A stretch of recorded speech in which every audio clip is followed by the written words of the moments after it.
గతంలో స్వర్గీయ నందమూరి తారక రామారావు గారు మన పాడేరు వచ్చారు.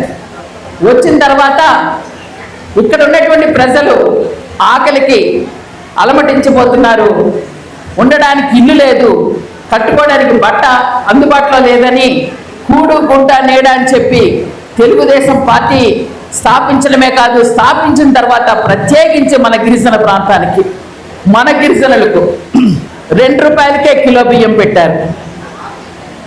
అంతేకాదు సంక్షేమిస్తే సరిపోదు, ఉద్యోగాలు కూడా ఇవ్వాలని 10th క్లాస్ చదివిన వాళ్ళకి 10th క్లాస్ పాస్ అయినా ఫెయిల్ అయినా సరే టీచర్ ఉద్యోగాలు ఇచ్చినటువంటి ఘనత ఆ రోజు స్వర్గీయ నందమూరి తారక రామారావు గారు. అలాంటి భావజాలాలతో ఆశయ లక్ష్యాలతో ఈరోజు 2026లో కూడా గౌరవ ముఖ్యమంత్రి చంద్రబాబు నాయుడు గారు కూటమిలో ఉన్నటువంటి నాయకులు పవన్ కళ్యాణ్ గారిని, నరేంద్ర మోదీజీ గారితో ఈరోజు ప్రయాణం చేస్తూ రాష్ట్రంలో కేంద్రంలో 2 ప్రభుత్వాలు కూడా డబుల్ ఇంజన్ ప్రభుత్వం నడుస్తూ ఉంది.